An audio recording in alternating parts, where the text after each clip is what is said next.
Good morning po mga kapatid. Isang mapagpalang araw po sa inyong lahat. Narito po tayo muli sa ating morning devotion, Grab Food for the Soul. Our daily dose for the nourishment of our soul. Simulan po natin ang araw sa pagbubulay-bulay nang makalakad tayo sa isang mapayapang pamumuhay. Ang pamagat po ng ating pagbubulay-bulayan sa umagang ito ay si Jesus bilang spiritual leader part 2. Ang ating batayang talata ay masusumpungan sa Juan 18 verse 37. Kung ganoon, isa kang ng hari, sabi ni Pilato. Sumagot si Jesus, ikaw na ang nagsasabing ako'y hari. Ito ang dahilan kung bakit ako ipinanganak at naparito sa sanlibutan, upang magpatotoo tungkol sa katotohanan. Nakikinig sa aking tinig ang sinumang nasa katotohanan. Salamat at purihin ng Diyos sa ating pagbasa at pagkarinig ng kanyang mga salita.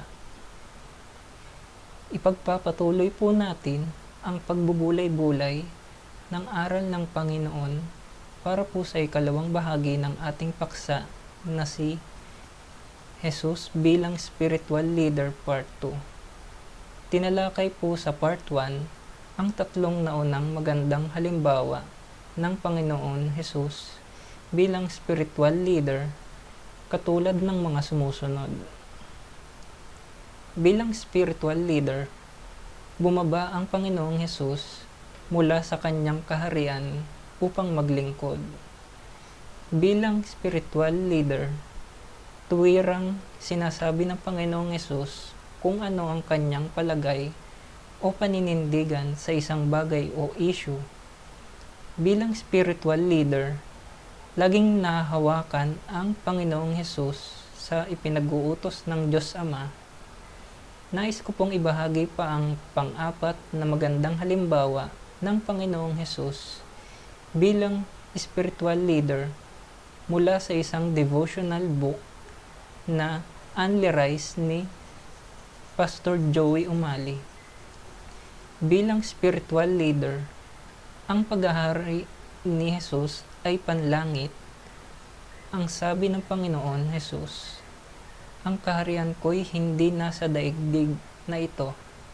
Sa kabilang dako, ang paghahari ni Pilato ay dito sa lupa.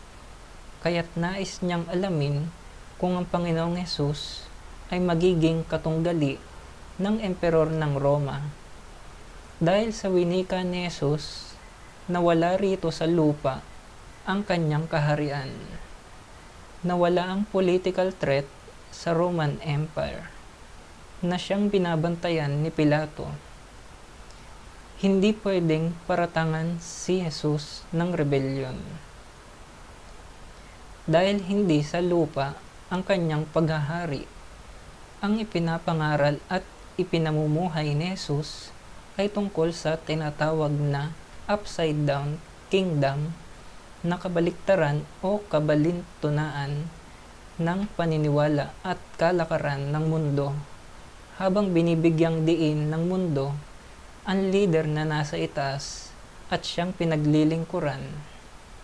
Ipinapangaral naman ni Hesus ang leader na nasa ibaba at siyang tagapaglingkod. Bilang spiritual leader, hindi nang hawakan si Hesus sa physical force. Sa kasulukuyan ng verse 36, sumagot si Hesus, ang kaharian ko'y hindi sa sanlibutang ito.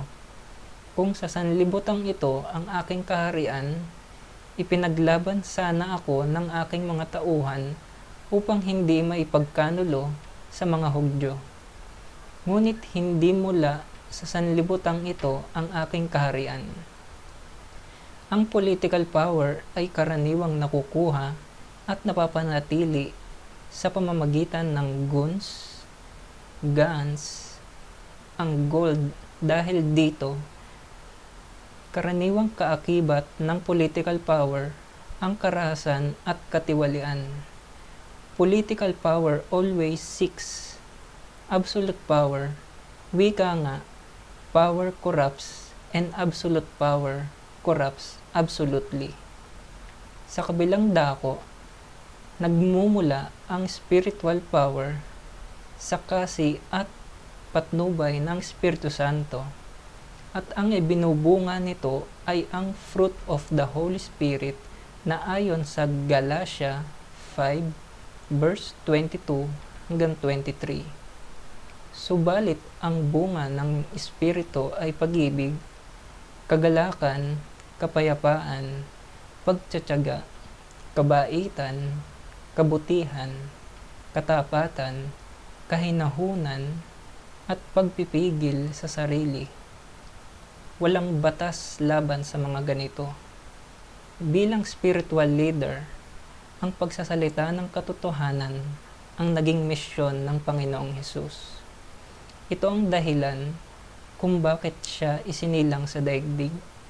Sa kabilang dako, saksi tayo kung paano ang kasinungalingan ay ginagamit ng mga tiwaling political leaders upang mapanatili ang kanilang kapangyarihan.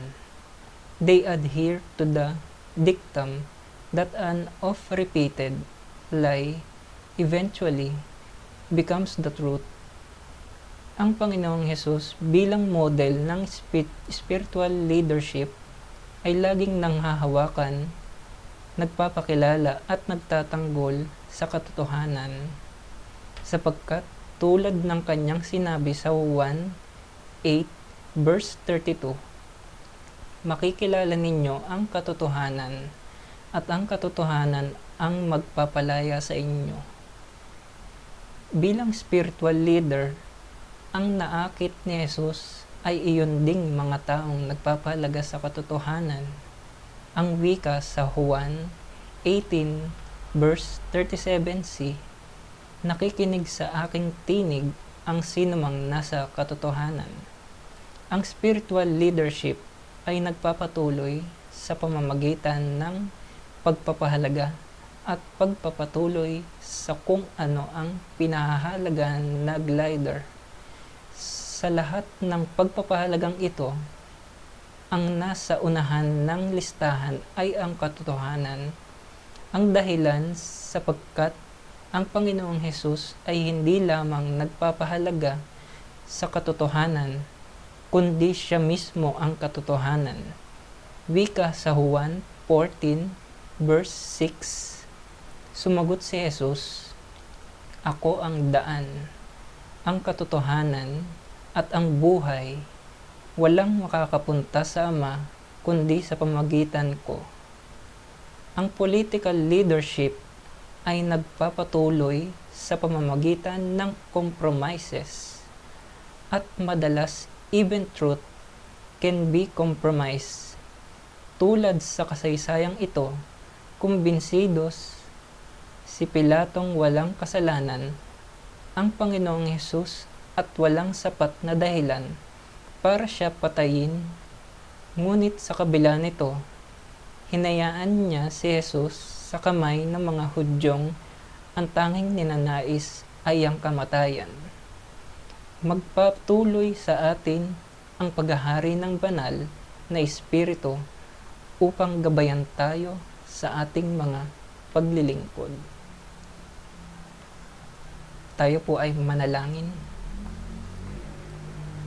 Ama naming Diyos na makapangyarihan sa lahat, nagpapasalamat po kami sa lahat ng biyaya at pagpapala na ibinibigay niyo sa amin sa araw-araw.